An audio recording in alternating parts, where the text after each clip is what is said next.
Pues es un tema que últimamente se ha relacionado mucho, que a veces el empresario no sabe en dónde está la línea de no pagar los impuestos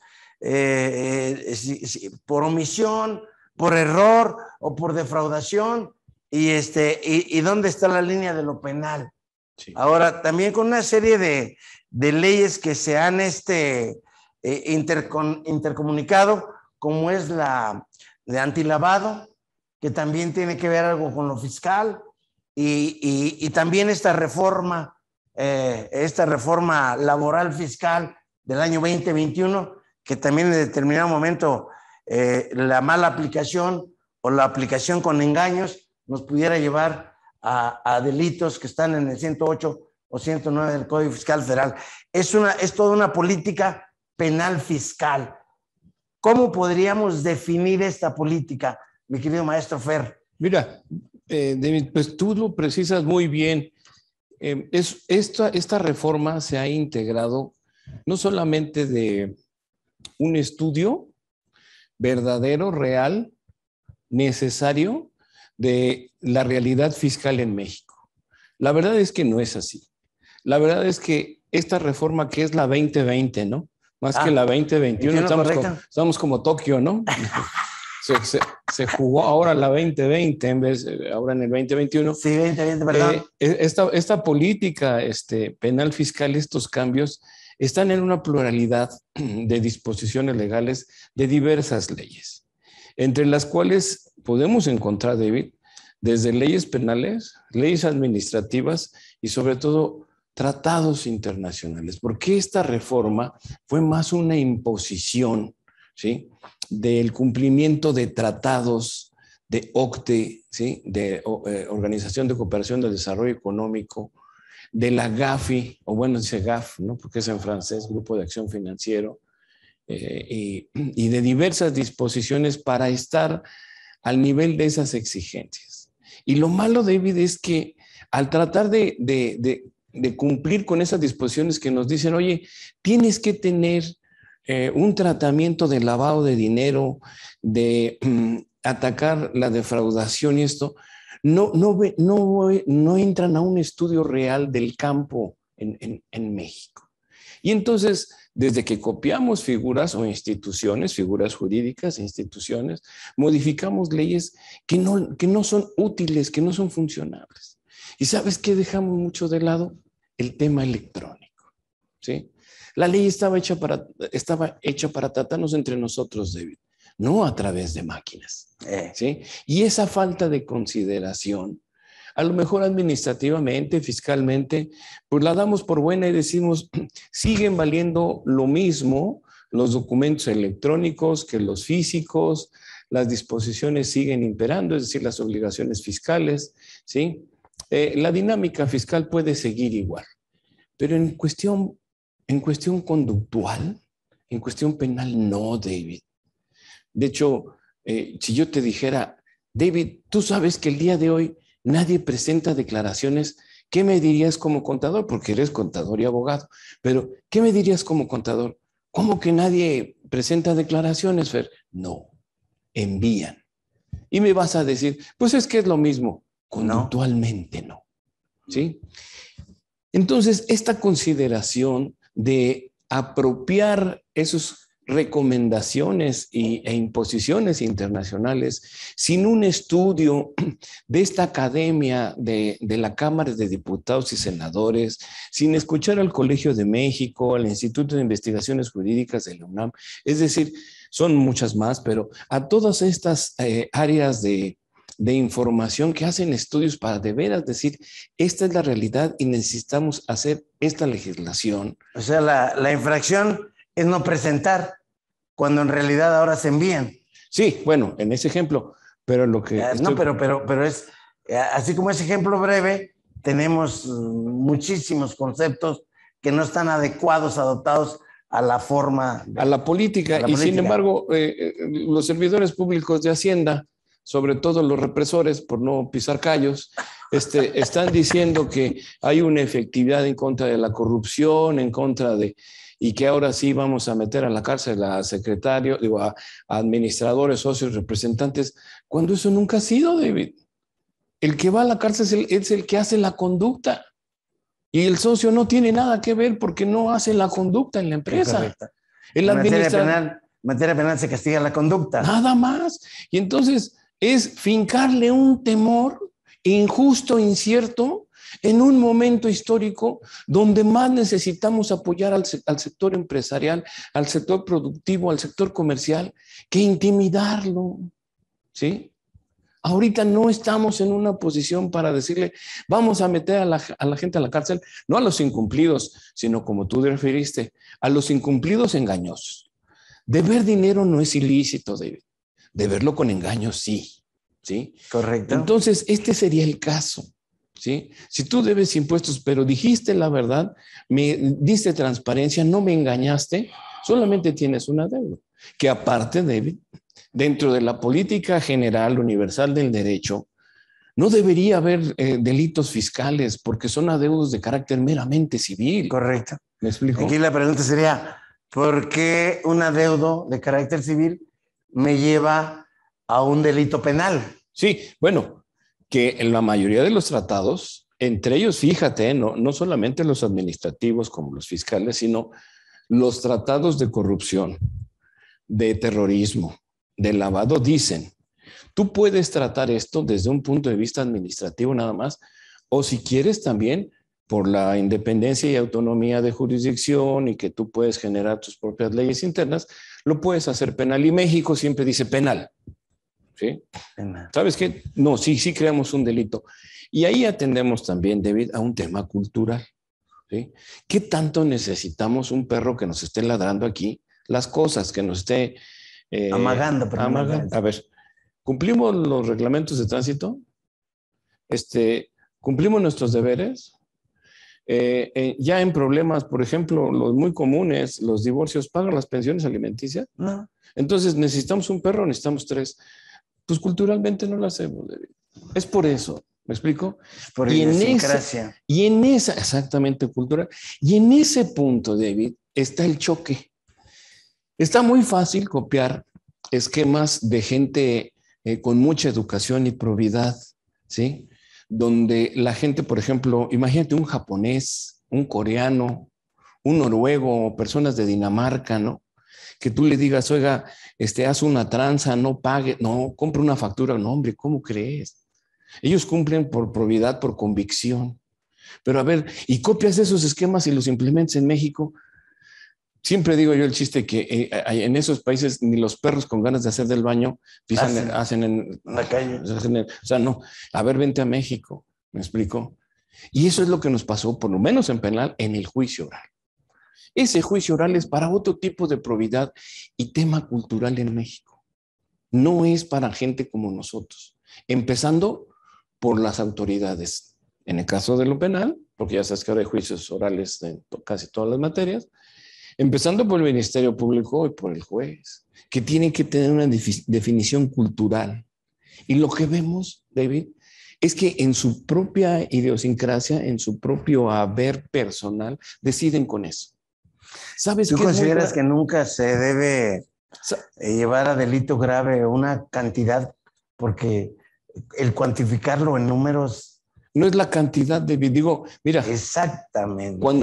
Cuando empezó esta reforma, un grupo ya sabes, los colegios en los que estamos todos, jurídicos y contables, en fin, se apersonaron a la Cámara de Senadores y Diputados y les dijeron, oiga, es que esto no jala técnicamente, ¿sí?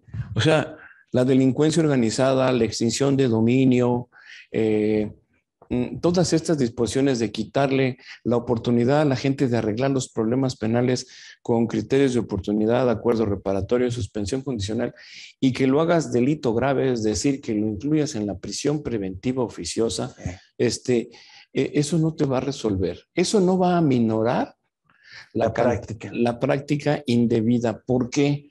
Sencillo, David. Si estudiamos bien en política criminal, no en política fiscal, porque esto se trata de hacer un delito, no de una viabilidad fiscal. Si estudiamos bien, ¿por qué comete el delito el contribuyente físico o moral? ¿Por qué?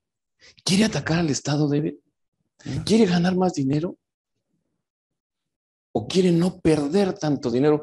Porque escalonado, ¿cuánto del ingreso anual, escalonados los impuestos sumados, cuánto se paga al año, David? 60 y tantos %. Sí, claro. ¿Y en serio vas a trabajar tú en tu empresa como persona para dar el 60% de tus ingresos al Estado o a tu familia o a tus trabajadores? Pues por simple lógica, ¿sí? Se me es increíble ahora, David, que hemos escuchado ya con el Internet otras fronteras, como donde hay zares, ¿no? O sea, es decir, en los países árabes hay un superávit que el zar, el jefe de todo el Estado, en vez de cobrar el impuesto, les da a sus ciudadanos, ¿sí? Y por eso no pagan impuestos. Pero dime quién se porta mal. Te portas mal, te cortan el gas, ¿no? Y aquí en México estaría al revés. Yo soy el que ingreso y doy, y el gobierno se porta bien. Y no refiero a cuartas transformaciones ni nada de eso. A todos los al aparato de Estado. Claro. En este estudio de la política criminal, David, se dice mucho que es la última razón de aplicar el derecho, la sanción penal, sea una multa, sea una amonestación o la prisión. ¿La ¿sí? última? Es la última ratio, la última razón que debe aplicar el Estado, ¿sí? Pero cuando se crea un delito, David, decimos, esto es exactamente lo que quiero sancionar. Ni tantito a la derecha, ni tantito a la izquierda. Esta es la conducta que yo quiero sancionar. Y se tiene que aplicar exactamente esto que es el principio de taxatividad del artículo 14 constitucional. No se puede aplicar la ley penal por analogía o por mayoría de razón, sino exactamente. Principio en el artículo 14 constitucional. ¿Y qué es lo que nos pasa en juzgados? No, pues es que se parece, es que a mí me late. Un antecedente, se parece. Y entonces la política criminal está hecha muy laxa. De hecho, en los foros penales, todos decimos, oye, esa ley, el Código Fiscal y las leyes especiales, porque hablando de compraventa de facturas y de lavado de dinero, no es el Código Fiscal la ley especial, David. No. Es la ley de firma electrónica, claro, que es la que habla del instrumento del delito, ¿sí? Cómo se utiliza el instrumento del delito, ¿sí? Bueno, entonces, hablando de eso, decimos, oye, pues es una ley que pues es muy simple, no es estricta, no está bien definida. Y entonces a la hora de hacerlo procedimiento, esto ante un MP, ante un juez, nunca agarras a nadie. Cuando uno está del lado del Estado correteando criminales, pues tienes que ser más abusado que el delincuente. Tú sabes que el delincuente es muy vivaz, es un cuate muy hábil, ¿sí? Y para robar, para defraudar, pues, le busca y le hace y es muy abusado. Y nosotros, por ejemplo, en la Procuraduría, tenemos los instrumentos para ser más vivos. Tenemos una ley que no está ni actualizada y no tenemos todos los... Así como el policía no tiene las armas suficientes, bueno, jurídicamente, hoy por hoy, no tenemos el instrumento legal suficiente para encontrar este tema. ¿Sí? Y es ahí entonces donde esta política criminal carece de la valoración suficiente de esta vida informática. Para los compañeros que no manejan mucho estos temas, se habla de la cibernética, que maneja la informática, y la informática entonces manejan las máquinas o las computadoras. Lo electrónico, que es el aparato, lo digital, que es el lenguaje informático, porque también tenemos que empezarle a decir a la gente cómo se debe decir esto. Porque luego también cuando nosotros vamos a juzgados, ¿sí? Yo no le digo al juez, oiga, señor juez, es que la empresa fantasma. Pues no, ¿verdad? La empresa fachada. Sí, la empresa fachada. Y es que la información digital, no, es que es la máquina. No, tenemos que ya empezar a definir y empezamos entonces con este tema, con el problema máximo. De la precisión. La precisión para esta taxatividad. Okay. ¿Sí? Y aparte, que no podemos tratar este tema sino técnicamente. Ya no lo podemos decir laxamente, de una manera simple.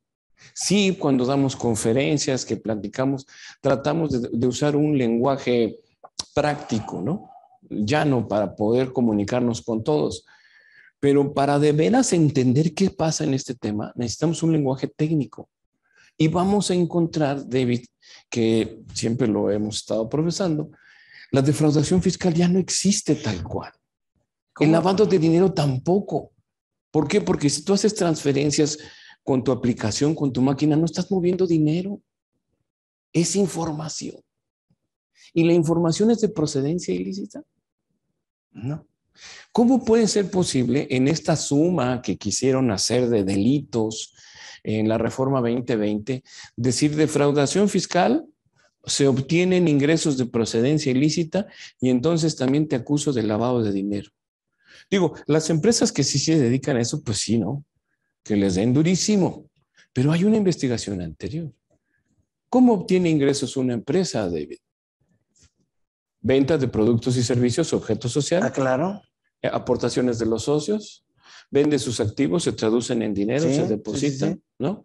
Contratos, el muy sencillo es el préstamo, ¿no?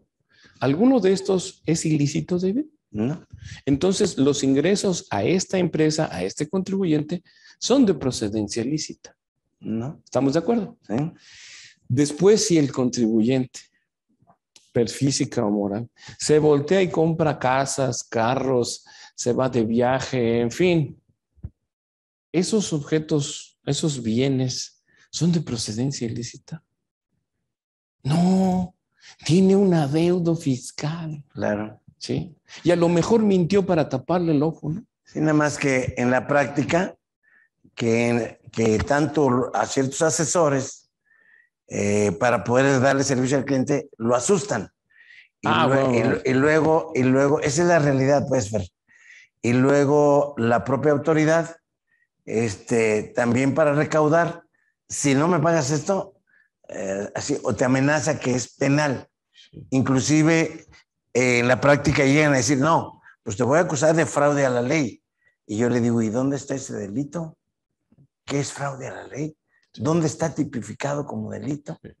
Entonces lo que pasa es que a veces a través de engaños, a través de amedrentar al cliente, al contribuyente, es como tienen los ingresos. Bueno, debemos decirle aquí al auditorio que revisen por ahí el artículo 114, 14A del Código Fiscal.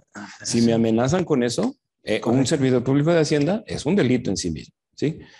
Pero tienes razón, y por eso estamos aquí, David, para darle claridad a la gente. ¿Cómo se crea un delito fiscal? Porque puede ser que 3 empresas deban impuestos.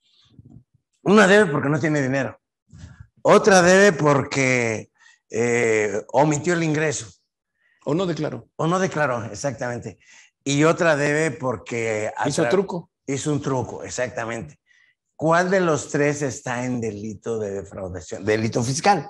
Bueno, para crear un delito, primero tendríamos que, decía yo, David, valorar cuál es la verdadera conducta que quiere sancionar, ¿sí? Y entonces aquí decimos, no quiero que me mientan, ¿sí? Y pensando en el delito grande del Código Fiscal, la defraudación fiscal genérica, y luego unas específicas o equiparadas, ¿no? Espurias también les llaman, ¿sí? Decimos, oye, es que me engañas. ¿Pero qué crees, David? Cuando eran las declaraciones de papel, ajá, que firmaba el representante legal, ¿no? Correcto. Porque hablando de personas físicas, entonces, ¿te acuerdas que comprabas tus formas, la firmaba el representante legal, acompañaba copia de su identificación, de su poder y sus anexos? Sí. Y presentaba. Sí, presentaba. ¿Sí? Iba y presentaba, te sellaban y ok, ¿sí? Hoy por hoy, bueno, y entonces el engaño era muy cuestionado desde toda la vida, ¿eh? Porque ¿a quién engañaste? ¿Al de la ventanilla que te recibió? Tiene que ser la persona que estás tratando de darle una falsa apreciación de la realidad. Ahora, ¿quién lo engañó? ¿Quién llevó a presentarlo? El representante legal. Y el legislador dijo, el que me vino a traer este papel, quiero saber quién es este, porque este es el que está haciendo valer la mentira. ¿Ok? Ok, se vale. Pero dentro de Hacienda ¿A quién engañé? Porque no es al que recepcionó nada más los papeles, ese nada más es un receptor. ¿Cuál es el auditor, el director? ¿A quién persona le estoy tratando de hacer valer un engaño? Si yo te estoy tratando de vender mi carro, David, y te digo, David, dame 10,000 pesos por mi carro y el coche vale 5, pero te digo, mira, tiene de esto y lo otro, y tú caes en esa falsa interpretación, ¿sí? Te engañé, ¿sí? En este caso, ¿cómo va a haber engaño, ¿sí? Si no nos definían quién era el engañado? Bueno, hoy por hoy en la vida informática, David, está peor. Y esto le hemos llevado a los jueces penales, jueces de control, porque no me he enterado de un caso que llegue a tribunal de enjuiciamiento, es decir, a ir a una sentencia penal, porque antes de eso le decimos, a ver, señor juez de control, aquí el delito dice que tienes que engañar a alguien, ¿sí? Y resulta que múltiples veces están en YouTube los videos, ¿no? Desde la secretaria, el secretario de Hacienda, la jefa del SAT y los jefes anteriores del SAT han dicho que es el programa, el criptograma, el sistema computacional de Hacienda quien está detectando estas irregularidades. Ya no hay persona, David. Y para que haya un engaño tiene que haber una persona.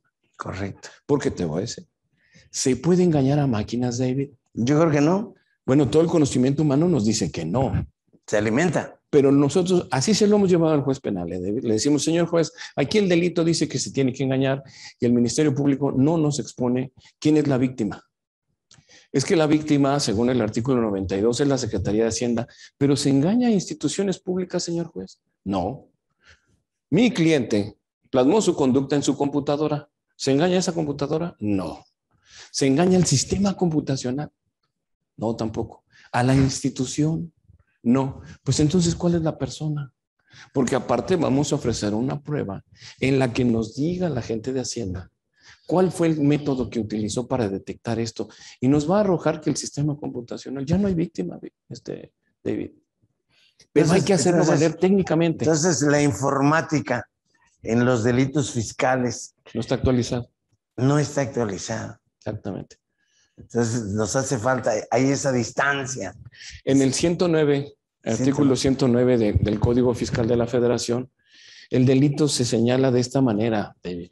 Consignen las declaraciones que presente para efectos fiscales declaraciones falsas de ingresos acumulables menores a los realmente obtenidos o valor de actos o actividades menores a los realmente obtenidos. Es decir, el 109. Consignen las declaraciones que presente para efectos fiscales mentiras. Mentiras de las deducciones y mentiras de los ingresos. Correcto. ¿Okay?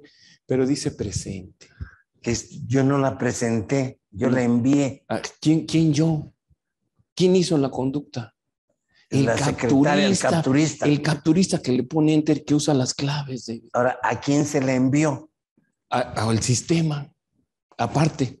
Pero el momento de que haces la conducta, ¿fue el socio, David? ¿Fue el representante? Ya no se requiere la firma del representante. Correcto. Ni del socio, ni del administrador, ni del contador. Como tú dices. Fue Lupita, la secretaria, que sabe manejar el 3.3 y que sabe desenmarañar todo ese sistema de subíndices que se abren al momento de declarar. Y que le dijeron económicamente, sin cederle, transferirle una responsabilidad en papel, administrativamente, estructuralmente en la empresa. Dijeron, Lupita, ahí está la fiel, o sáquese usted la CIEC, ¿sí? Genérela en el sistema y declare. Para que usted presente, para que usted mande la información. Ajá. La envió, la mandó. ¿Y cómo sabemos quién fue quien operó así en el año 2017, David? Si no se tomó ahora una selfie, pues entonces, ¿cómo vas a dar con esa persona?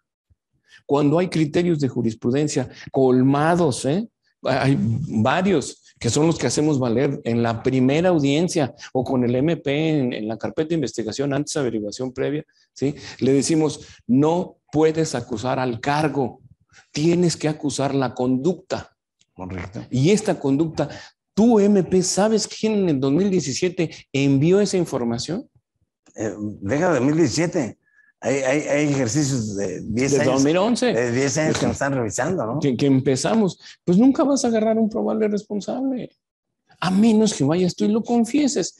Que el loco va a ir a confesar, yo lo hice. ¿Sí? Esta es la realidad, ¿sí? Vamos, no está ni escondida de los contribuyentes. En ocasiones la autoridad no es que esconda esta realidad, ¿sí? Es que se quedaron con esa práctica de que el que pide la fiel, vamos a ponerlo primero como representante, como mi responsable hasta adelante, pero él nada más pidió la fiel, pero es el representante, pues porque la ley administrativa dice que tiene que pedir la fiel, que tiene que ser alguien con un poder para vincularse con la empresa. Con un poder y con un conocimiento de pero manejo. Él no hizo la conducta y decir que los socios pues tampoco, mientras no caigas en uno de los supuestos del artículo 26. Correcto, responsabilidad solidaria. Y las solidarias fiscales. Tiene también un significado de diferente hipótesis, ¿no? Ok, pero esas responsabilidades solidarias no existen en penal, ¿eh? En penal no hay responsabilidades solidarias. Es muy buena aclaración, Fer. Las responsabilidades son conductuales. Coparticipación. Correcto. Y si no tienes un elemento de coparticipación. Y además en la responsabilidad solidaria hay que ver cuándo será una infracción administrativa y cuándo me convierto en sujeto sustituto del obligado. En esta parte de sustituto, qué bueno que lo señalas así, David. Porque no toda la responsabilidad solidaria me lleva a ser sujeto sustituto del de la obligación o del pasivo de la obligación. Administrativa o fiscalmente. Correcto. Puede que contractualmente, ¿no? Okay. Porque así se da este tipo de transmisión o coparticipación de obligaciones. Pero penalmente no es así. Tiene que haber una participación o intelectual, al autor intelectual. Correcto. O material conductual. Para conductual. ¿Entiendes? Correcto. Esa es una. Y otra, hablando un poquito a lo mejor del 5A, que dice este artículo 5A, Código Fiscal. Razón de negocios. Pero si no me gusta, te voy a reclasificar. Ok.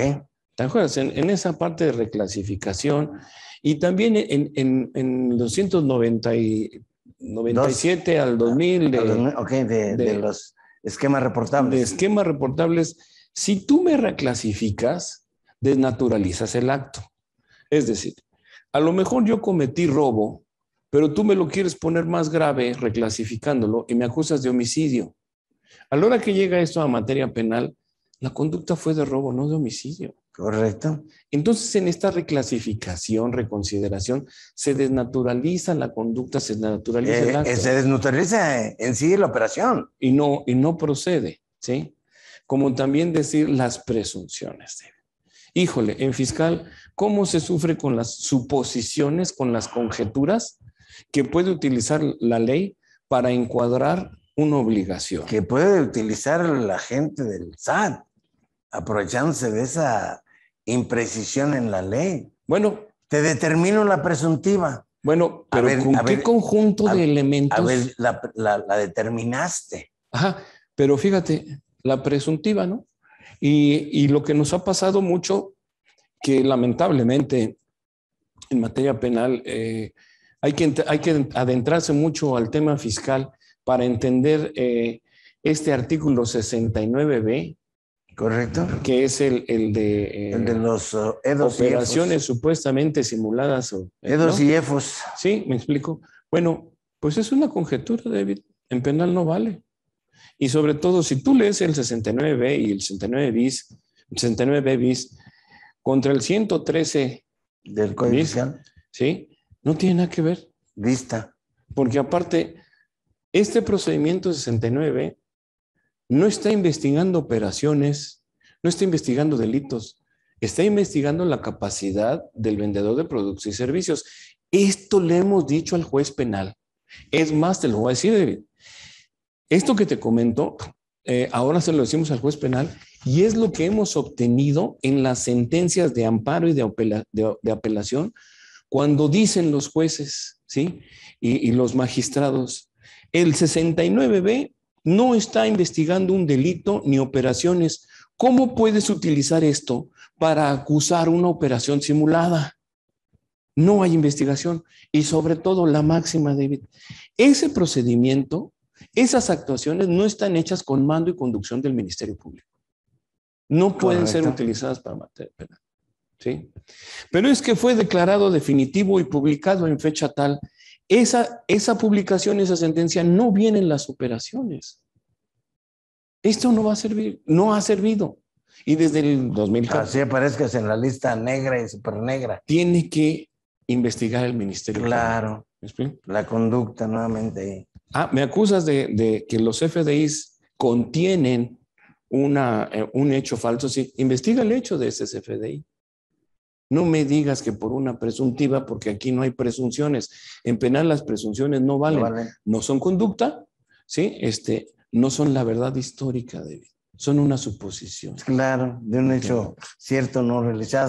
Y aparte, hecho por una autoridad administrativa, no en investigación de delito. El SAT no puede investigar delitos. Que ahorita, más adelante veremos, que también la UIF no puede investigar delitos. Que es por eso que pierde todos los amparos de presunción de lavado de dinero. Si es una presunción de lavado de dinero y ya me ejecutas un acto, pues violaste el principio de inocencia, David. Ya te fuiste a ejecutarme, a hacerme actos de molestia, actos restrictivos, y todavía no me has escuchado. ¿Sí? Sí, todavía no me... correcto. Ya me valoraste, ya me aplicaste, ¿me explico? Y no me has dado el derecho. Pero a la pregunta de cómo generar un delito, primero habríamos que entender, ¿sí? ¿Cuál es exactamente la conducta que quieres sancionar? Y la verdad, pues apoyando a la autoridad, es un delito de falsedad, pero no engañosa. Es la manifestación simple de una mentira, ¿sí? Tú en esa declaración plasmaste una mentira y la investigó el MP. Eso es todo. Con eso quedaría, ¿sí? Si tú dices, oye, vamos a perfeccionar también el 113 bis, porque ese delito dice, expida, adquiere, compre o enajene, bueno, así quedó al día de hoy, ¿no? Comprobantes fiscales que amparen operaciones inexistentes, falsas o acto jurídico simulado, ¿sí? Híjole, expedir, ¿quién expide los FDIs, David? Dime quién. El certificador. Una persona concesionada por el SAT. Exactamente. Es el que expide. Ese es el que expide, David. Porque si yo te pongo un CFDI así, como persona física o representante de una persona moral, va a tener un conjunto de elementos, ¿sí? Que si yo te lo digo, usted hizo esto, ¿qué me vas a decir? En primera, este documento no lo puedo reconocer porque yo no tengo escáner para validar ese criptograma. ¿Entiendes? Pero la ley especial nos dice con qué calidad el contribuyente participa en estos hechos. Podría decir, yo lo llené, pero no podía expedirse hasta que haya un sello. Es que tú llenaste un formulario. Yo llené un formulario. ¿Por qué? Porque la ley especial, que es la ley de firma electrónica, correcto, te define que tú solamente eres un solicitante.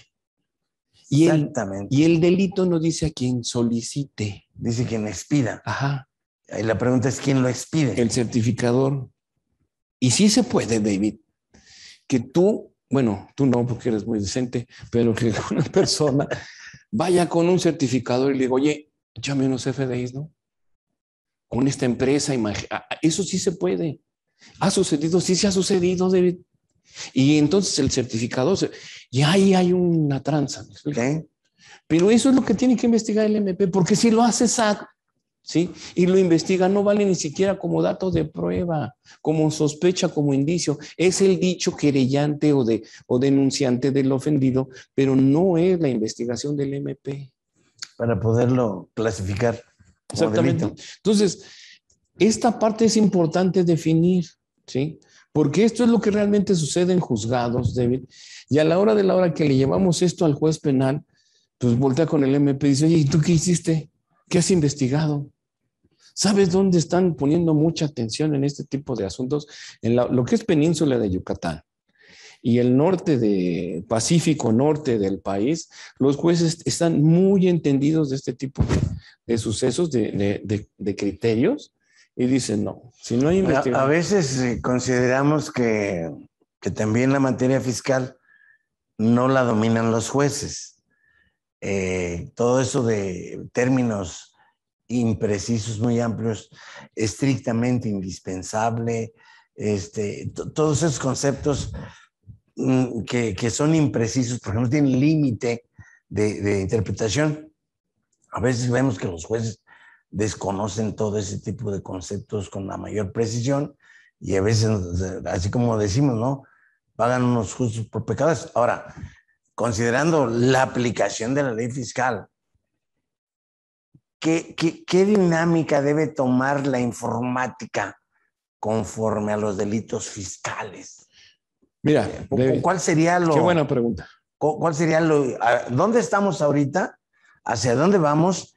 ¿Y cuándo podemos decir que están compactadas o correlacionadas? Mira, hoy por hoy no lo tenemos. No lo tenemos, no correcto. Tenemos una ley coordinada de entender cómo está sucediendo la vida fiscal para, junto con las demás leyes, hacer una buena coordinación y llevarlo en el plano penal a una buena ejecución, ¿sí? Y que nos sería útil a todos, David, para no estar con temores imprecisos y saber bien definir esta línea de la que hablaba. Estoy decir, de aquí para allá, esto sí ya es grave, esto ya es penal, ¿me explico? Porque ahorita en el desconocimiento y en la imprecisión, todos caemos en el temor. Y es horrible estar viviendo como empresario, ¿no? Pues decir, oye, ¿y qué pasa? Como dice un poema de Alberto Cortés, las horas del apurado siempre son horas perdidas. Ah, claro, ¿no? Y está preocupado por y estás así, ley, ¿no? En lugar de emplear su capacidad para la productividad. Y surgen chantajes, David, a muy altos niveles, a empresas internacionales que los hacen pagar impuestos, acusándolos de delitos que a lo mejor no existen. Lo que te decía hace rato, Fer. Que dijimos, ¿no? Que uno que lo hicieron pagar 6,000 millones de pesos. Sí, claro, claro. Entonces, lo vimos. No pisar callos, pero... Y aparte, de fraude a la ley, sí, ¿de dónde está ese delito? Fraude a la ley es aplicar una ley de conveniencia, es decir, tienes dos parámetros, ¿no? Tienes dos leyes que no conflictúan, pero esta te favorece y esta no, y te aplica la que más te favorece, ¿sí? Pero con una mala intención. Correcto. Con una intención de incumplimiento. Bueno, puede ser fraude a la ley, pero para que sea delito, ¿cuál delito? ¿Dónde está tipificado como delito? ¿Cuál sería ese delito? Ahora, existen los delitos, casi todos ya están contemplados en Código Penal, ¿sí? Correcto. Pero como se aplica ley especial sobre la general, tienes que aplicar el Código Fiscal. Ese también es uno de los problemas que dices, oye, a la hora de aplicar la ley especial, a lo que también tú sumas de las autoridades conocen bien la ley fiscal.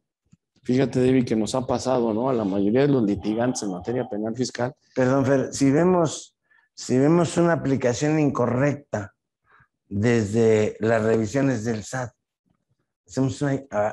vemos aplicaciones incorrectas, que luego como el agente del SAT, decimos, ¿será intencional o será por falta de conocimiento?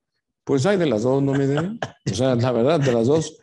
Pero fíjate cómo se aplica ahora en materia penal. Si yo veo que algo estuvo mal en el procedimiento fiscal, laboral, mercantil, financiero, y lo aportan a la materia penal, puede ser una prueba imperfecta o ilícita, porque no está obtenida debidamente. Eso es lo que le pasa a los FDIs antes facturas. Existe un procedimiento para la validación de esos documentos. Fíjate, me da risa porque entre las nuevas generaciones tenemos que hacer la aclaración que acabas de hacer. Los FDIs antes facturas. Sí, fíjate nomás. Sí, ya no hay facturas, ¿no? Son certificados. Bueno, ese procedimiento que está ahí del 17I, más o menos. Correcto. ¿Lo tiene que realizar quién? Si tú te fijas, en la vida informática introdujo a un tercero en esta dinámica, que es el certificado. Sí. Que lo dijiste muy bien, una empresa a la cual se le ceden facultades de como fue pública, de validación, de certificación, para que realice esta operación. Porque la ley reconoce en primer plano que las autoridades certificadores serán las secretarías, ¿cierto? ¿Okay? Y estas pueden contratar certificadores, ¿sí? Dentro de estos certificadores, un dato importante es que los sellos no duran 5 años, duran 4 años. Otra. ¿sí? Otra además. Que está ahí del artículo 18 al 20 de la ley de firma electrónica. Es ahí donde dice, el que pide el dato solamente es un solicitante, no un emisor. El emisor es el certificador, ¿sí? Claro. Y es quien guarda los archivos, es quien tiene los registros. Y entonces el SAT, ¿qué tiene, David? Tiene le mandan los datos para consulta. Tiene un banco de información de consulta. ¿Y cuál es el servidor público que tiene a su cargo ese banco de datos? Ese banco de datos, porque él sería el único que pudiera certificar, David. La ley dice que los servidores públicos solamente pueden certificar los documentos que tienen a su cargo. Y vemos muchos expedientes que certifican y certifican impresión de pantalla. La impresión de pantalla es una fotografía, no un documento. Y tú estás validando una cadena y sello digital. ¿Cómo? ¿Tienes facultades digitales, informáticas? Entonces, ¿cómo lo validas? Es que a mí me apareció, ahí hay una prueba indebida, ahí hay una prueba carente y puede ser una prueba ilícita. Y lo debemos compartir con el auditorio, no solamente para que la gente que no se dedique a esto entienda que puede decirle a su asesor, a su abogado, o los abogados digan, oye, tiene razón en esta parte los magistrados y los jueces en decir, oye, esto no estuvo bien aportado. Si hay un procedimiento de ley en la materia especial que no se siguió, pues ¿cómo es que la vamos a validar como buena en materia penal? ¿Sí? ¿Se siguen estos procedimientos? No, la verdad no. Ahora, tenemos otro problema en la práctica, Fer. En repetidas ocasiones encontramos en la ley donde el propio legislador faculta al SAT para que emita reglas.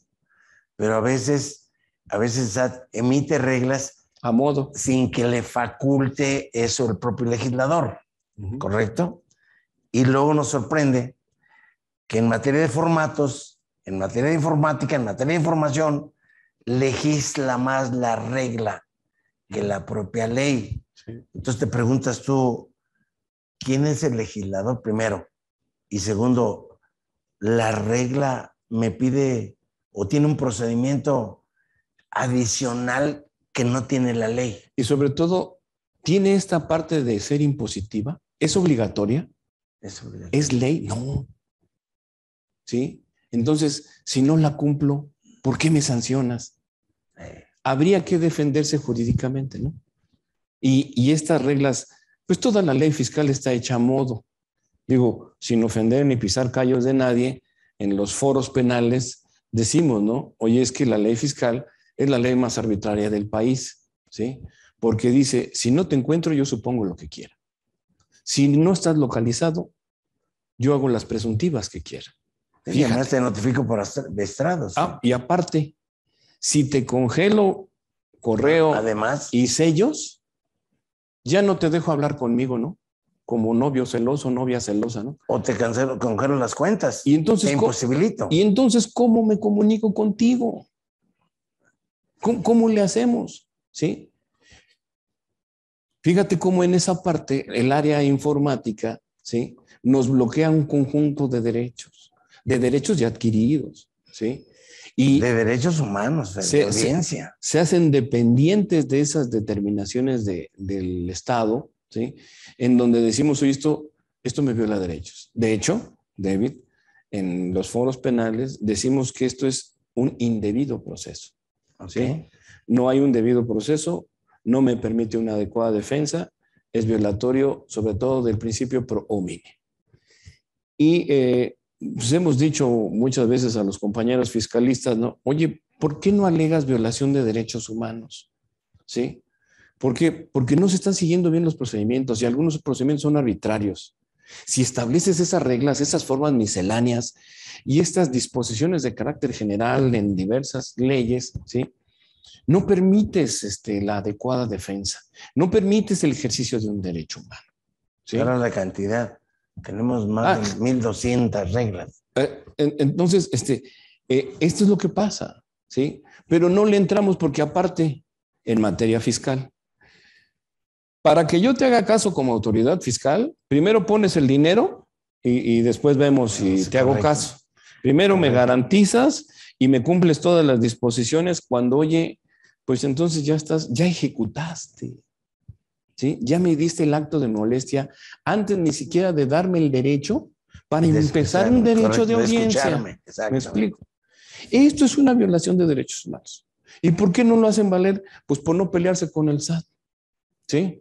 Porque tú sabes que llega el SAT y, oye, David, están llegando los del SAT, pues dale las llaves del carro, el refri, la tele, lo que te pida, ahorita tú dale todo. Pues, y luego derivamos.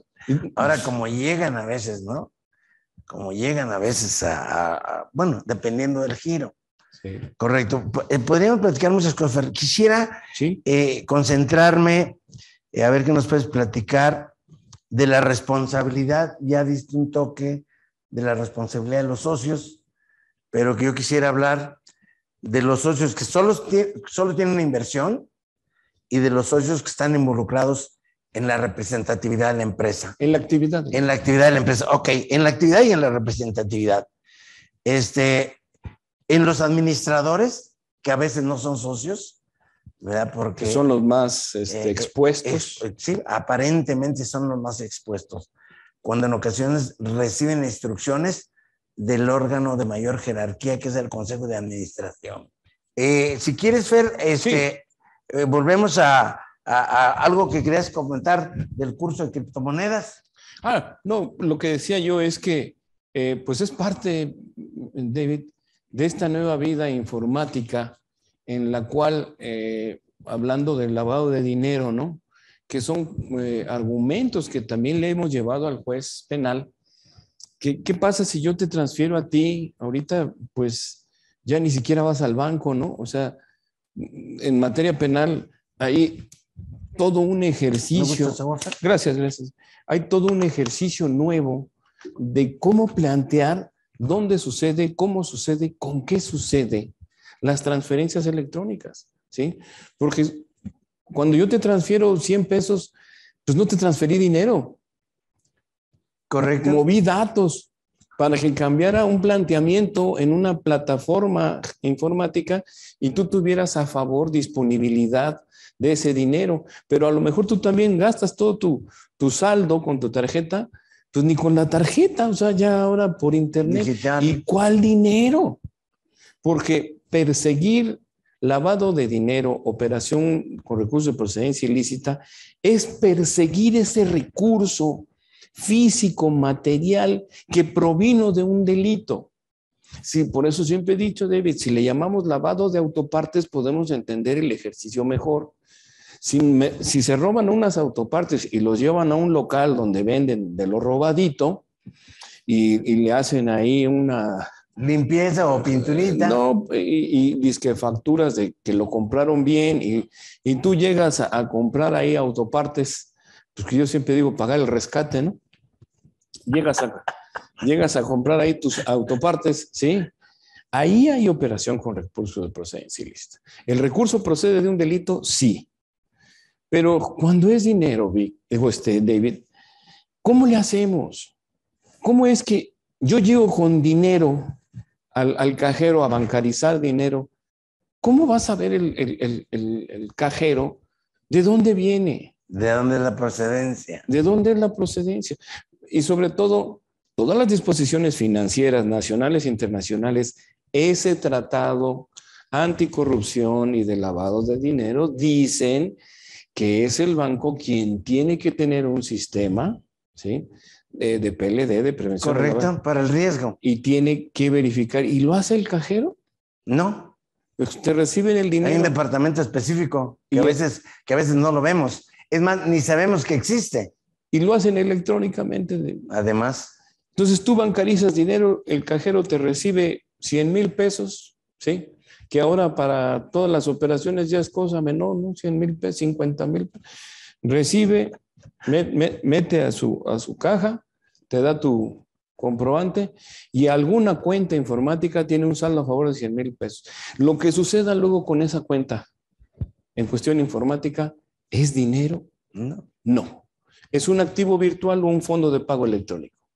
Y en el momento de acusar, yo no puedo llegar, ¿sí, David? Y decirle a un juez, fíjate que esta gente que estaba en este lote recibió autopartes, ¿sí? le cambió la naturaleza a la autoparte, la hizo informática, es decir, la fascia, ¿no? Las llantas robadas las molió, las hizo polvo, las desnaturalizó, les cambió la esencia y las metió al sistema informático y ahora andan volando electrónicamente. No puedo decirle, oye, mira, este saco de bolitas de goma era una llanta y hoy por hoy acuso que aquí están vendiendo llantas. Esas no son unas llantas. Eso es polvo, eso es bolas, es otra cosa. Sí, bueno, sí. Entonces, ¿cómo sería el argumento del Ministerio Público para acusar a alguien de que está lavando dinero informáticamente? Cuando ni siquiera yo te deposité a ti, ¿sí? Yo utilicé el sistema, el instrumento del delito y el objeto del delito, se lo di al banco. Bueno, ni al banco, ¿no? A la plataforma. A la plataforma, correcto. Y la plataforma ni siquiera el banco la trabaja porque sabemos que contratan una empresa, ¿sí? Y tú nada más dijiste, oye, ya me depositó Fernando. El día que te dicen, ¿tú recibiste recursos de procedencia ilícita? No. Tanto los tratados como la ley financiera, todos los planes de PLD dicen que se utilicen las plataformas porque ahí no hay recursos de procedencia ilícita. Yo pudiera acusar, David, a que en un banco allá adentro ese personal realiza operaciones por recursos de procedencia ilícita. ¿Se puede hacer eso? No. Aunque venga el dinero chorreando de sangre de algún homicidio y lo bancarices, no los puedes acusar de eso, claro, porque no son copartícipes. Rompen la línea de participación. Y el instrumento del delito, el aparato, ahora la aplicación informática, ¿sí? Nunca va a ser ilícita. Okay. Entonces, ¿cómo te voy a acusar? Porque se prevé, o sea, está previsto en la ley que... Lo único que puedes hacer es bancarizar recursos de procedencia ilícita, eso sí. Y eso sí te vienen correteando y vienen ubicando de dónde sacaste ese dinero. Muy bien, pues eso es lo interesante del curso de la utilización de criptomonedas. No podemos evitar el uso, debemos tener conocimiento pleno del tratamiento contable, fiscal. Ya está el CODI, ¿no? Los bancos ahora te ofrecen en tu aplicación el CODI, que es del programa Súmate, para que pagues con tu QR, ¿no? Que pagues tus cosas y no utilices dinero porque no se pueden robar la plataforma. La pueden hackear, que es otra cosa. Pero la gente normal, ¿sí? Ya no va a obtener recursos de procedencia ilícita. Correcto, muy bien. Bueno, regresemos a nuestro tema. La pregunta, Fer, que hicimos antes te comenté antes de los comerciales, ¿qué responsabilidad tienen los socios? Primero, como socios aportantes. Segundo, como socios que intervienen en la operación de la empresa, ¿correcto? Y el administrador, que en ocasiones ni es socio y recibe instrucciones de un órgano superior que es el Consejo de Administración. A ver qué podemos platicar de eso, de la responsabilidad penal. A lo mejor primero fiscal, Fer, y luego sí, penal. Pues tenemos socios administradores. ¿Correcto? Administradores, directores, gerentes, ya sabes, según el tipo de sociedad que esté manejando. Socios administradores, representantes, los que tienen un poder, el contador, que pues a todas luces el contador, David, es el autor intelectual de la contabilidad, ¿no? Pero a lo mejor no es el ejecutor, ¿sí? Y tenemos ahora el operador físico del sistema, vamos a llamarle el capturista, ¿sí? El capturista, correcto. Vamos a llamarle el capturista, ¿no? Okay. Que es el operador. Aquí nada más para la clasificación que hacías del contador, nuevamente la recomendación, señores contadores, no me hagan ningún asiento contable si no tienen un documento fuente. Base. Base, un documento base, porque ahí es donde pudiéramos ver la diferencia. Bueno, ese es uno, David. Y fíjate, uno como exdirector de Procu fiscal, uno decía, oye, no sé nada de la empresa, no sé quién trabaja ahí ni cómo funciona, tú tráete al contador. ¿Por qué? Pues él es el que conoció las tripas de las operaciones que más considerando que los números son el lenguaje de la empresa realmente. Por ahí se empieza. Sí. Y el que maneja los números es el contador. Sí. Y ¿a poco tú, David, como contador interno de la empresa, que ahorita te voy a decir, ya no se valen esos contadores internos? Ahorita vamos a ver por qué. Correcto. Como contador interno, ¿tú te contrataste para poner el pecho por la empresa? ¿En serio tú dijiste, yo voy a ser el contador y si vienen los golpes, si vienen las mareas, yo voy a salir adelante, yo voy a hacer frente? Y si hay que ir a prisión, pues ni modo, yo me voy a enfrentar. ¿En serio? Ese es el... No, y también no. el administrador. No, y yo la pregunta te la hago, maestro Fer, porque en ocasiones, pues esta operación sí se realizó, pero el contador no la registró. Ah, no, bueno. Y vas tú con el contador y dices, bueno, ¿quién me informó? No aparece. ¿Quién me dio el documento, fuente o base que tú dices, Fer, para que yo lo registrara? ¿Por qué sacaron ese dinero para las vacaciones del jefe sin que me avisaran? Casi no sucede eso, pero luego se da, ¿no? No la registró el contador porque no lo informaron. ¿Correcto? Por eso te hacía la pregunta. Por eso hacía yo el énfasis de que por favor no me registren algo en donde no tengan el documento base o el documento fuente. A partir de ahí. A partir de ahí. A partir de ahí, correcto. Pero mira, decíamos, para ir deduciendo de esta clasificación de socios, administradores, representantes, el contador, que es un caso muy particular, y el operador o el capturista. Correcto. Los socios no tienen ninguna responsabilidad conductual, ¿sí? Conductual. Porque no participan, no realizan actividad, no realizan conducta. Entonces, el socio aportante, el socio inversionista, nunca va a responder, ¿sí? Ni con un tema. De hecho, desconoce los hechos. Aquí, ¿sí? Hacer énfasis en el principio, en materia penal se castiga la conducta y al no estar involucrado en las operaciones del vicefer, no es conductual. En dirigir con su intelectualidad, dar una orden de cómo hacer. Oye, es que el contador dice que hay que pagar 10 pesos de impuestos. No, súmale 2 más 2, 7 y se acabó y pagamos 3, ¿sí? Pero él dio la orden. ¿Sí? Hay una intelectualidad, ¿sí? Bueno, otra cosa va a ser cómo pruebas eso, ¿no? Pero si no realiza conducta, no hay participación. Y el socio que trabaja, que está en medio de la empresa, dirigiendo la empresa, ¿sí? Y que trae los tokens y la chequera de este lado y el contador aquí pegado, ¿no? Ese empresario muy trabajador, muy interesado en el manejo de su empresa, ¿sí? ¿Qué participación tiene? Hasta ahí, penalmente, en cuestión fiscal, ninguna, porque no está trabajando las cuestiones fiscales. Correcto. Si él participa, ¿verdad? En desde glosar la información, traducir, trabajar toda esta información para el tema fiscal, informar y entenderse con la autoridad, está teniendo conducta. Pero si nada más es un trabajador, es como los administradores. Hasta ese momento no tienen responsabilidad, ¿sí? Y si este socio trabajador administra, no hay problema. El administrador tampoco. El administrador que tiene la obligación de realizar la actividad fiscal, entenderse con la autoridad, ese es el que está en riesgo, ¿sí? Ahora, pues tú me dirás, pues todos los administradores, Fer, ¿por qué? Porque no desglosamos esta parte fiscal. No existe en nuestras empresas, David, definido quién es el que se va a encargar del tema fiscal en nuestras empresas.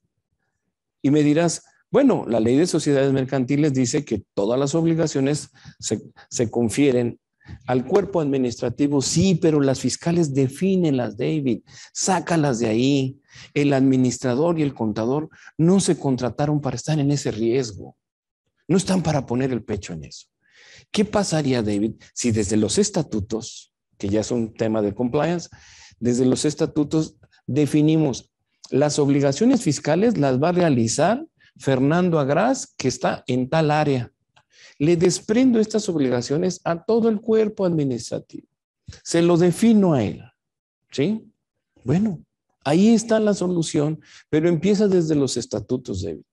Sigue con un reglamento de trabajo, un código de conducta y evidentemente el contrato de trabajo, ¿sí? Que todo esto que está mencionando nuestro Fernando nos hace falta en las empresas. Sí, ya tenemos muchos años tú y yo yendo a todo el país diciéndoles estas cosas.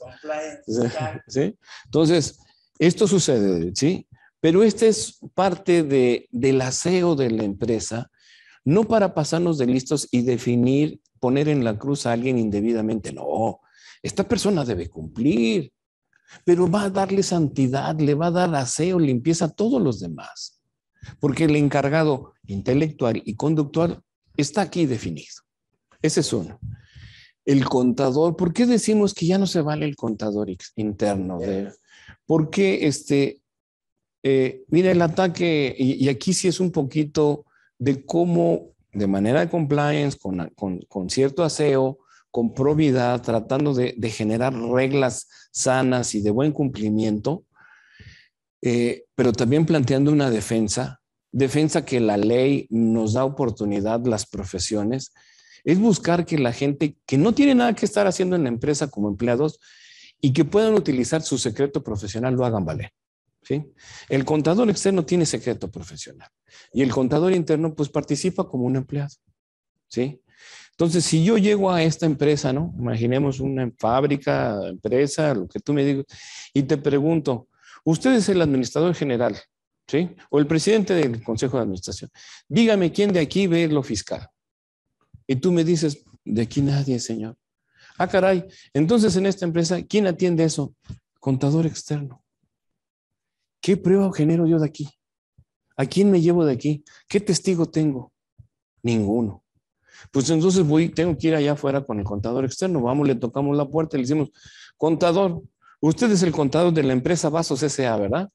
De Vasos S.A. Sí, mira, aquí está mi contrato de servicios profesionales independiente, ¿sí? Que me dice que yo no soy el obligado al cumplimiento de las obligaciones fiscales. Esas son intransferibles, David. Las declaraciones, las solicitudes de devolución y todas las manifestaciones que este contribuyente tiene que hacer a la autoridad fiscal son intransferibles, ¿sí? Las tiene que hacer el contribuyente. Y ahí está este oficial cumpliendo el que señalamos en los estatutos, ¿sí? Y el contador externo hizo los cálculos. Él es el que hizo todo, ¿sí? Realmente. Todos lo sabemos.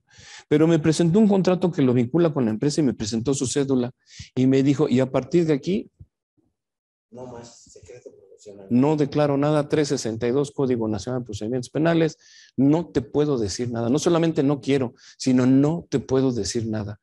¿Cómo generas prueba? ¿Cómo generas algo? ¿Quién fue?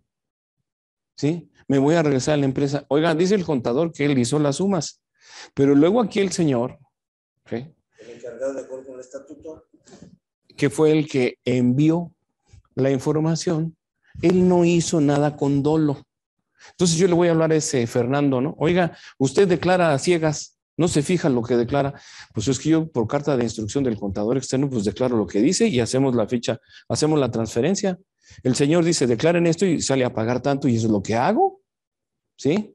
Entonces usted envió la información y se puso usted de acuerdo con el contador. Ni lo conozco, señor. Porque yo ni lo... ¿Es la información que me envió? Pues, declare esto, sí, señor. Abrí fiel, abrí CIEC, mandé la información. Y luego pues sale a pagar tanto, le dije al tesorero, tesorera, envía una transferencia de esto, y eso fue lo que se hizo, señor. Entonces usted no se fija lo que hace, pues la verdad no. Usted es negligente, muchas gracias, el delito se comete con dolo, no con imprudencia. Nunca más nada, ¿sí? Y no es tratarse de pasar de listo. No estamos tratando de dar un consejo amañado, ¿sí? Es trabajar preventivamente.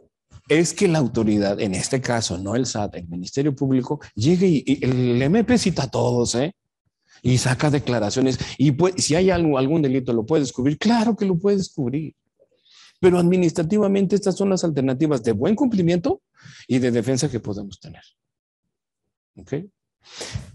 El contador externo pues, se va a defender con su contrato externo.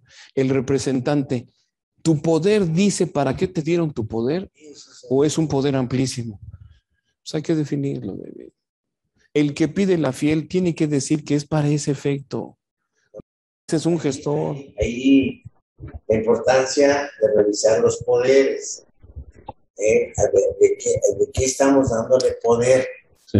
La importancia de quien lo expide, pero es más importante el que lo recibe. Sí. No vayamos a estar recibiendo poderes que no ejecutamos. Si yo soy apoderado, aquí vamos, tenemos aquí un apoderado, ¿sí? un representante legal con poder de administración para irse a entender con el SAT, ¿sí? Y pidió la fiel. Oye, eso no te da protección de nada. Yo lo cito como Ministerio Público y le digo, señor, usted sacó la fiel, ¿sí? ¿Quién lo contrató? ¿Quién le dijo que lo hiciera? ¿A quién le entregó los instrumentos? Y empieza la cadenita, ¿sí? Pero lo van a sentar, David. Pero si dice, yo nada más soy un gestor para pedir la fiel y la entregué al presidente del Consejo de Administración, al administrador único, y se entrega material y jurídica, y de ahí en fuera yo ya no la utilicé. Las presunciones fiscales, por no decir abusos fiscales, dicen, yo voy a acusar al que pidió la fiel. Pues acúsalo. Es infructífero porque él no realiza conducta, ¿sí? Y el capturista, pues bueno, ahora en la vida actual fiscal, él es el que envía, él es el que maquilla, dice verdad o mentira en esos formatos electrónicos, ¿sí? El capturista. Ese es el capturista. Bueno, esa es la, yo creo que es la conexión máxima que tenemos entre la contabilidad, el cumplimiento de obligaciones fiscales y la realidad, ¿no? La realidad. Bueno, en materia fiscal no se requiere la realidad. El derecho administrativo y fiscal es formal. Con los documentos se establecen las verdades jurídicas, las verdades fiscales. Es formal. Pero en el tema penal no. Es conductual, pero aparte es de la vida real, lo que realmente aconteció, no lo que representa nada más los papeles. No representa lo que enviamos. Sí, sí. El delito no lo genera un contribuyente. En persona moral no lo genera el contribuyente, sino las personas físicas. ¿Quién fue? ¿Y a quién tienes? Te repito, ¿qué pasaría, David? Perdón, a veces de manera general decimos el representante es el que ejerce la voluntad de la persona moral. Con todo este desglose que nos está haciendo el maestro Fernando Agraf, pues vemos que no es solamente una persona. Sí. Es el que registra, el que opera, el que captura y el que envía. Sí, tienes que agarrar a toda la línea. Entonces, tendrías que agarrar a toda la línea. Ahora, David, la solución para la autoridad que nos conviene a todos. No es que le enseñemos de la voluntad, ¿quién ejecuta la voluntad de la persona o su capacidad? Vamos a decir su capacidad jurídica. ¿Cómo validamos estos actos de la persona moral, de la persona jurídica? Pues sí, a través de personas. Por ahí está la acusación a la persona moral. Ese es otro tema y muy interesante además. Y es un tema de negligencia, David. ¿Sí? Sí se puede hablar de dolo, en fin, es para otros fines. Pero al momento en el que estamos decir, ¿cómo valido que estos actos de estas personas se vinculen a la persona moral? ¿Sí? Bueno, ¿qué pasaría, David? Y no es enseñarle trucos al diablo, ¿sí? Si pudiéramos lograr la bioidentidad, la biometría de las personas que realizan esos actos informáticos. Mientras estemos usando clave CIEC, clave fiel, contraseña, el NIP, el chip, nunca vamos a agarrar a nadie. En los delitos informáticos, financieros, de comercio, en fin, y en los fiscales, ¿sí? Necesitamos la bioidentidad. ¿Qué pasaría si para enviar una declaración, la ley fiscal dijera, necesito que el administrador general me ponga la huella validando esa información? Correcto. Una maquinita como la del banco. Para enviar declaraciones, pones tu dedo. Solamente sí podríamos detectar quién fue. La bioidentidad. Porque mientras sea un capturista que le ponga enter con una clave fiel, no lo vamos a poder detectar, determinar, correcto. No. ¿Y qué pasa ahora también, David? En esas amenazas que hace la autoridad, ya el Ministerio Público cambió mucho de perfil y la verdad en los temas fiscales, cuando llega uno a atender con el Ministerio Público, pues no son de los delitos que ahorita son de urgencia social, ¿no? Todos estos delitos terribles que están sucediendo. No es de alto impacto, aunque lo están dando una connotación que así fuera. Llegas con el MP y te dice, oiga, pues un delito de domicilio, de abandono de domicilio, de facturas o de defraudación fiscal, tiene un tratamiento muy tranquilo, ¿sí? Pero en ocasiones hay ministerios públicos, como hay autoridades administrativas que te quieren hacer sufrir, ¿no? Hacer sangrar, ¿no? Sí. Te infunden temor. Y ahí aquí es muy fácil. Parte de la capacitación que los defensores penales debemos tener es decirle al cliente, mire, cuando usted vaya a declarar ante una autoridad administrativa o una penal, o sea, fiscal, penal, el MP también es administrativo, ¿sí? Si usted ve que lo están tratando de que se autoinculpe, en ese momento se reserva el derecho a declarar. Correcto. Porque ahora están así los derechos humanos. Si tú estás queriendo que yo acepte una culpa, señale a alguien, me tienes que leer mis derechos como imputado, porque me trajiste como testigo, ¿sí? Y tú quieres que yo reconozca en mi perjuicio, no. En este momento me callo y me reservo porque usted me está tratando de increíble. Me está haciendo preguntas como si yo fuera el inculpado. El imputado ahora se llama, antes probable responsable, en fin, ¿no? Entonces, en ese momento me reservo. ¿Qué pasaría si me sacaron la sopa indebidamente? Pues ahí hay una violación porque me diste un tratamiento de imputado sin leerme mis derechos. Esa declaración, esas actuaciones son nulas, ¿sí? Pero bueno, decíamos de esta responsabilidad. En una conclusión, David, es quien realiza la conducta. Lamentablemente para todos, porque esta indefinición permite la zozobra y el abuso ante todos los demás. Correcto. Si no tenemos bien definido cómo se señala la responsabilidad penal, de hecho, el Código Fiscal tan mal hecho en el lenguaje penal, dice los responsables de los delitos fiscales, o sea, ya eres el responsable penal, en vez de ser los partícipes, ¿sí? Entonces, desde ahí vemos bien un lenguaje muy malo. La fracción primera dice, concierte en la realización del delito, y concertar es conjunto. Correcto. No puedes concertar tú solo. En vez de decir acuerden, o sea que para concertar se necesitan dos. Y el autor intelectual muchas veces es uno. Correcto. Perdón, ingeniero, si me ayudas por ahí, si hubiera algunas preguntas del auditorio y pudiéramos avanzar en ellas, a ver si las alcanza a leer, Fer. Sí. La primera parte, bueno, Jesús Rendón, muy importante es determinar como contraparte el personal que te categorizan personal sin experiencia. ¿Se está moviendo? Estaría interesante dar respuesta al SAT respecto de cómo cercioró de la capacidad de su personal, así como aplica los cuestionarios cuando pretenden encontrar la materialidad o bien recaracterizar, me imagino, ¿no? Ajá. Bueno, sí, y es por eso que también siempre hemos recomendado que quien hable con el SAT sea representante legal de la empresa, ¿sí? Por contrato, no necesitas, oye, yo soy el abogado de la empresa y yo te voy a responder por ella para que el demás personal no realice conducta. ¿Sí? Correcto. Luego, gracias a Javier. Luego en el caso de antilavado van a la empresa y te dicen, seleccióname 3 empleados porque los voy a interrogar. Sí. Bueno, mira, pues mientras no sea la policía o el SAT, no son actuaciones penales, esas las vamos a tumbar muy fácil, ¿no? Ok. En los estatutos de la empresa, ¿quién se debe designar para atender los asuntos fiscales?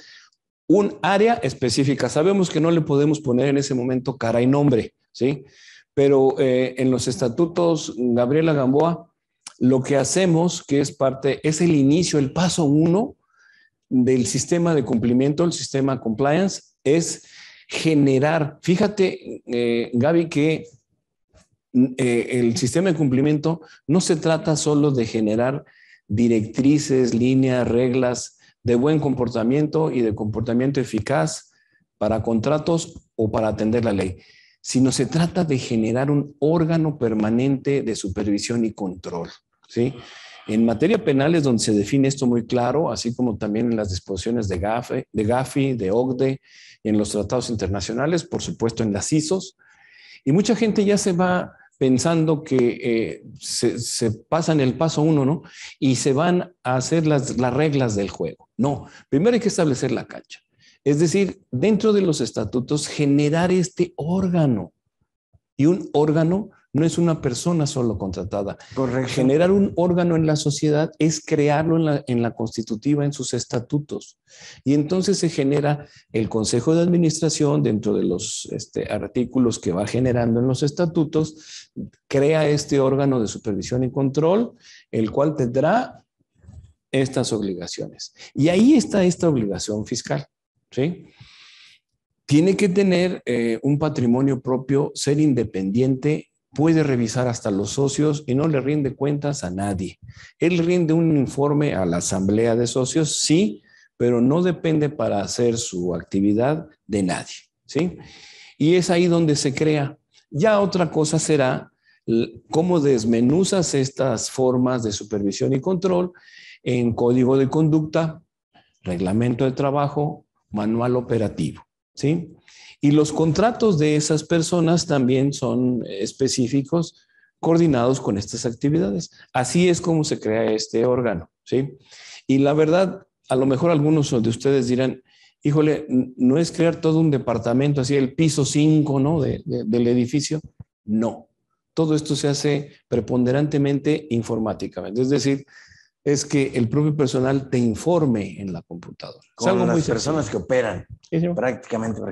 Fíjate que a veces, referentes, no sé si hay otra pregunta, de momento todas las preguntas, fíjate que en ocasiones criticamos, bueno, o nos negamos a cumplir lo que es el artículo 20 de la ley antilavado, porque ahí la ley nos pide que nombremos una persona del cumplimiento. Súper importante. Entonces, por lo que escucho, Fer, es la misma recomendación que nos harías para el aspecto fiscal. Para toda la empresa. Para toda la empresa, poner específicamente aquí. Esa figura del oficial de cumplimiento de la ley Priorpi o de ley antilavado es lo mismo que vamos a hacer en compliance, en cumplimiento, en toda la empresa para todas las obligaciones. Correcto. ¿Sí?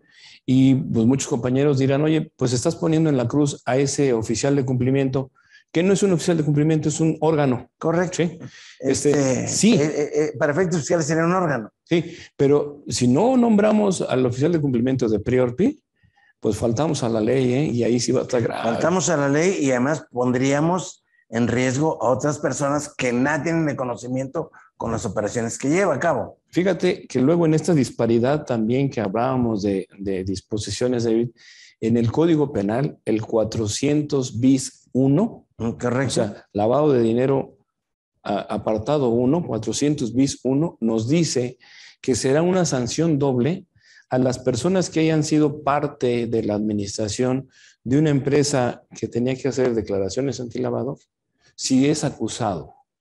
Y es por eso que es muy importante también nombrar a este oficial de cumplimiento, porque la defensa de ese personal administrativo, directores, sería decir, oye, aunque yo fui director de esta empresa Priorpi, no me acuses y no me pongas una sanción doble porque yo no tenía la capacidad conductual material de atender ese asunto. Para eso fue nombrado este señor. Fulano de tal, que era el que estaba cerca de las operaciones. Sí. Él te da santidad que es lo que buscamos en compliance general, ¿no? Correcto. Entonces, qué importante es que señalemos los estatutos, quién tendrá las obligaciones. Puede repetir para no implicar al contador externo. Bueno, creo que el planteamiento es al revés, ¿sí? ¿Qué sucede? ¿Por qué tiene que ser el contador externo, no interno? Ya sabemos, David, que el contador, les decía yo a ustedes, siempre está pegado al dueño de la empresa, ¿no? Ok, pero por honorarios, compañeros. Tiene que ser por honorarios. Y aunque esté al lado de la puerta del dueño de la empresa y diga contador David Alvarado ahí, ¿sí? Pero tiene que ser externo, tiene que estar por honorarios para que pueda hacer valer esta independencia, esta autonomía y pueda hacer valer el secreto profesional, ¿sí? Y además pueda demostrar que él realiza su trabajo con la información que le da la empresa. Sí. Que él no está en la generación de esa información. Sí. Bueno, el contrato, David, si podemos dar ese tip, el contrato nos señala servicios profesionales independientes. Claro. El clausulado nos dice que no recibe órdenes, de nadie. Es totalmente autónomo para generar su... Esa es la parte de independencia. Ajá, nunca, él solamente recibe de un área de archivo y envía, ¿verdad?, a un área de recepción. Él no es el garante. Esta palabra así tal cual, compañeros. El servidor, el profesionista, el contador, ¿sí? No se constituye como el garante de las obligaciones fiscales de su cliente. No realiza las actividades que ustedes no queremos que realice. Entre ellas, no declara ni pide devoluciones. Eso lo hace personal interno de la empresa porque esa obligación es intransferible, ¿sí? Y si la haces transferible, las haces copartícipes. Es de la empresa exclusivamente, ¿Okay? Correcto. Es parte de eso. Muy Espero bien. haber respondido. Continuamos con las David. preguntas que tenemos por aquí. Un poquito más específico, maestro Fernando, el delito de defraudación fiscal genérico o específico, ¿en qué casos genera recursos de procedencia ilícita? En ninguno, David, porque decíamos, si la empresa recibe ingresos de su venta de productos y servicios, aportaciones de los socios, vende sus activos, se traducen en dinero, o por contratos, la procedencia es lícita. Claro. ¿Entiendes? Hoy y siempre. Oye, es que este dinero te lo quedaste en la cuenta, en la panza de la empresa y te pusiste a gastar, man. En vez de pagar tus contratos y tus impuestos, te pusiste como dueño de la empresa a comprar casas y coches. Esos casas y coches son de procedencia ilícita porque ese dinero era del SAT. No, ese dinero es mío. Yo tengo obligaciones por pagar, pero el dinero es mío y es de procedencia ilícita. Nunca es de procedencia ilícita. Y es más, autoridad, más te vale que me digas que es de procedencia lícita, porque si es de procedencia ilícita, no me puedes cobrar el impuesto. No se puede cobrar impuesto a recursos de procedencia ilícita. Claro que no. ¿En qué ley de impuestos, David, tú que eres maestro en impuestos, viene la base, tasa y tarifa del delito de robo, de fraude? No existe. ¿Cómo vas a calcular eso? Por ahí hay un error en la ley de IVA, cuando se refiere a las importaciones, que dice que aparte del impuesto, cuando lo detecte la autoridad o el contribuyente o la autoridad te puede cobrar impuestos. Yo le digo, no, cuando lo detecte la autoridad, va a ser delito de contrabando, no va a ser impuesto al valor agregado con la importación.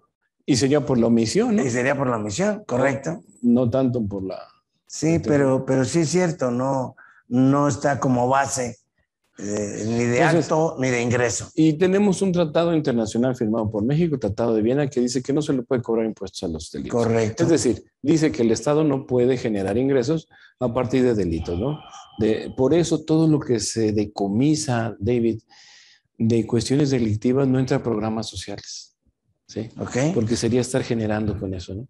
Quería prácticamente. Entonces puedo yo concluir que es difícil que la autoridad me relacione la existencia de defraudación fiscal con lavado de dinero. La defraudación fiscal, aparte, es un delito que no genera dinero, David. Ok. ¿Qué generó el dinero?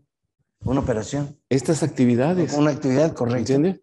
Y correcto. Entonces, la defraudación fiscal, fíjate, vamos a decir que obtenemos dinero por estas actividades, ¿no?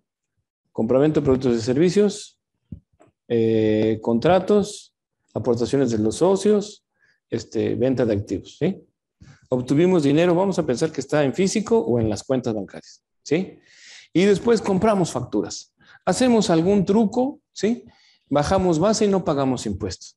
En ese momento, David, ¿se percibieron ingresos? No. Es más, la gente hasta paga, ¿no? Porque le hagan el truco, ¿no? ¿Sí o no? Sí. No generó ingresos, no hay recursos de procedencia ilícita. La defraudación fiscal, el acto de defraudante, decir una mentira, no genera nada. Correcto. Ya estaba generado. Correcto. ¿Sí? Nada más tienes esa omisión. ¿Qué pasa si obtuviste el ingreso y lo declaras? O sea, solito, ¿no? Te disparas en un pie y le dices a la autoridad, gané tanto, pero no te pago. ¿Le mentiste? No. Pues entonces tampoco va a haber delito. Debo, no niego, pago no tengo. No pago no quiero. ¿Por qué? Pues coronavirus. Pago no quiero. ¿Me entiendes? Previendo la situación del sí, COVID. Pues primero es que yo viva y mi familia y mis empleados a pagarte impuestos. O sea, no estamos recomendando eso, sino estamos diciendo lo que sucedió, definiendo lo que es la realidad. ¿Sí? Muy bien. Nuevamente, Fer, aquí ya nos hiciste mención a un acto, a una operación, pero quiero a ver si nos puedes ampliar el concepto. En el momento en que yo bancarice en ese momento, pues estoy utilizando los sistemas, los esquemas informáticos del sistema financiero, en ese momento puedo asegurarme que no hay lavado de dinero. Sí, mira, David, decíamos, habría que definir para qué es esa figura delictiva de operación con recurso y procedencia, persecución. Lo que busca es que no encubras. Correcto. Ni siquiera que utilices. Correcto. Sino viene persiguiendo un botín de un delito anterior. Los ingresos de tu empresa vienen de un delito anterior. No. Tú pones la empresa para que el botín de un delito se encubra allá adentro con operaciones mercantiles, civiles, contratos, facturas. No, pues nunca va a haber, la verdad no se va a dar. Y es tan difícil para la autoridad hacendaria como para la penal. Si quitarle los bienes a los narcos es tan difícil, David. Realmente ya, o sea, sí, primero llegas y se lo aseguras, pero realmente ya descubrir está bien difícil, David. ¿Sí? Entonces, este cuestionario que nos hacen en la venta, por ejemplo, de automóviles o en la venta de casa, habitación, de inmuebles, que investiguemos el recurso de dónde procede, no lo vamos a poder hacer porque solamente nos pide la actividad del cliente. Sí, pero pues realmente es formal porque si llegan y te mienten. Exactamente. ¿Entiendes? Y está el artículo 15, que para los que están teniendo obligaciones de ley Priorpi, antilavado, o para prevención del lavado en general, el artículo 15 de la ley de extinción de dominio te da un parámetro de decir cómo se hace valer la buena fe, David.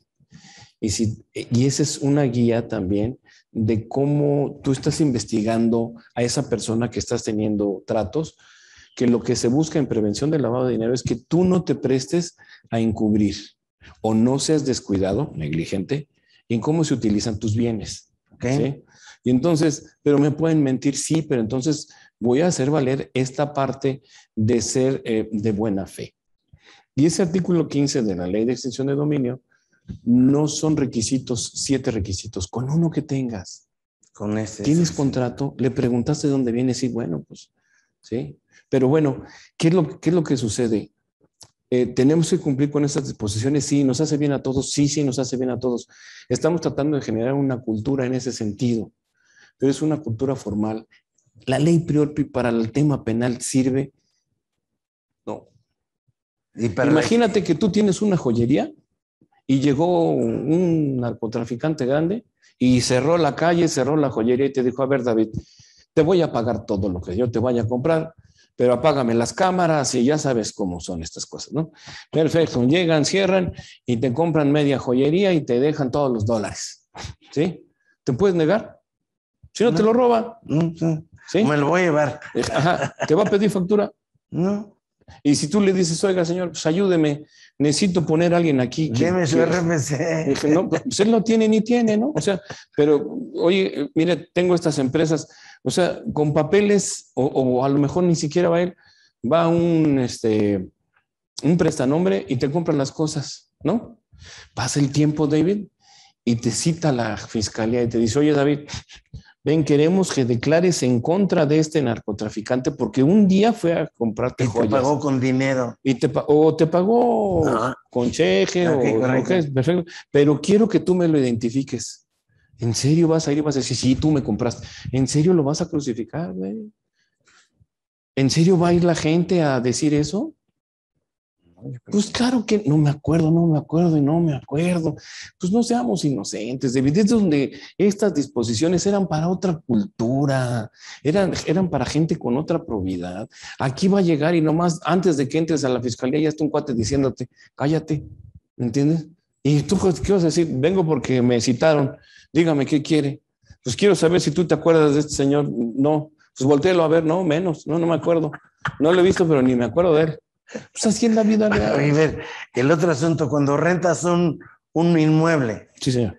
Y que en ese inmueble... No sabes qué sucede. Exactamente. No estás obligado. O sea, esta ley de extinción de dominio... Porque hubo un caso aquí en Guadalajara muy sonado, por ahí de Ciudad Granja, donde un señor joven rentó su casa y por ahí se encontraron algunos aspectos ilícitos y que el pobre cuate, antes de que lo juzgaran, desde el punto de vista legal, judicial, ya la sociedad lo había puesto como... Y ya le habían quitado y ya le habían iniciado el procedimiento de extinción de dominio.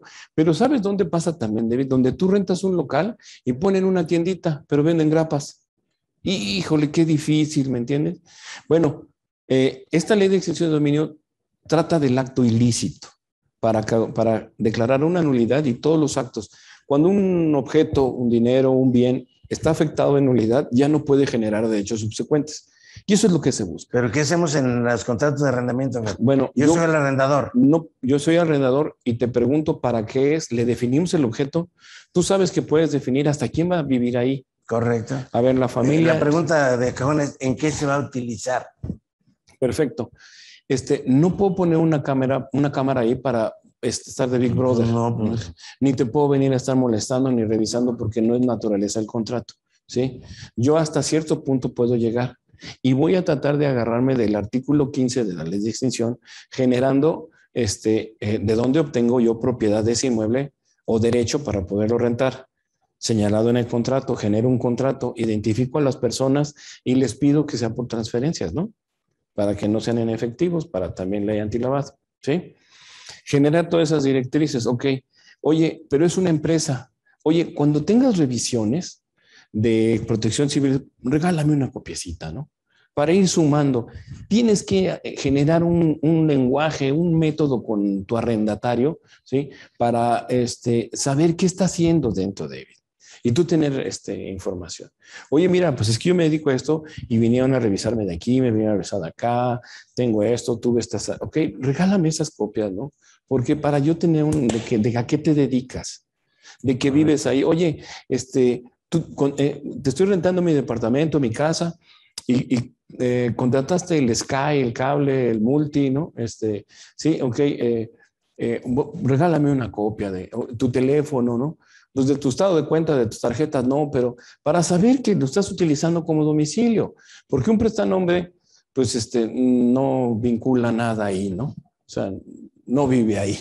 ¿Sí? Entonces, es la forma. Primero, expresar en el contrato de arrendamiento para qué va a ser utilizado. ¿De dónde lo obtuviste? ¿Cómo? O sea, estoy en posición de rentarlo debido a la escritura pública tal, donde obtuve propiedad o el derecho, o yo soy el quien lo rento, ¿no? Okay, la inmobiliaria, ¿no? Porque podría ser que también una persona me haya cedido el derecho de rentarlo. Sí. De acuerdo con el Código Civil, podemos rentar un inmueble que no sea propio, sí. Basta la autorización del dueño, dice. Exactamente. Entonces, generar esos antecedentes es importante para también apegarnos a los sentidos de buena fe. Y luego, ¿con quién contrato? ¿Sí? ¿Para qué lo quieres? Definirlo. Y pues que a manifestación voluntaria yo te voy a informar qué hago con el inmueble. ¿Sí? Lo que sería muy bueno es que dijeran, oye, te permito venir a una revisión, ¿no? Para que veas que el estado que guarda tu inmueble y te das cuenta de qué es lo que hago aquí. ¿Sí? Porque si son casas de seguridad o venden grapas o eso, pues evidentemente tú dices, oye, ¿y qué hay criterios de jurisprudencia de eso, David? Oye, es que yo fui a revisar a mi arrendatario, todos los días primeros voy a revisar a mi arrendatario y no tenía ahí secuestrados, ni armas, ni drogas. Y la ley dice, te la doy por buena de ese día, pero el día siguiente y los 28 días después, pues ya no. Entonces, pues no puedo vivir con él. Entonces, pues, ¿el contrato me obliga a eso? No. ¿La ley antilavado? No, tampoco. Si te das cuenta de lo que está haciendo, tienes que venir a denunciar. Eso es. Eso sí. ¿Algo más que quieras agregar, Fer? Recomendación para el empresario, pues lógicamente tener sus objetos social bien definido. Todo esto en un programa de prevención, compliance, legal y fiscal que le hemos llamado. ¿Alguna recomendación para el empresario? ¿Alguna recomendación para los asesores también, Fer? Bueno, que nos pudieras dar, que nos pudieras recomendar. Evidentemente es la recomendación que tú hiciste al contador, tener todo bien definido, claro, en un papel, ¿sí? En un estatuto, en un contrato, en un organigrama, ¿sí? Lamentablemente hoy por hoy tenemos que puntualizar más esto para definir más las estrategias, las canchas, ¿no? En el tema del sistema de cumplimiento, definir para una defensa de responsabilidad. No nos contratamos en las empresas para poner el pecho por todos, ¿sí? Y esto no es necesario, ¿sí? Realmente hoy por hoy los delitos informáticos están teniendo una connotación especial y los delitos que utilizan la informática, porque la informática es un instrumento, es el instrumento del delito ahora en materia fiscal, no están bien integrados. Realmente, en ocasiones hemos escuchado a muchos autores, ¿no?, decir, oye, si no consideras la informática como parte del delito y nada más lo ves como el instrumento, la prueba pericial en informática, nunca vas a agarrar a nadie. ¿Qué es lo que ha sucedido? ¿Sí? Existe un temor exagerado de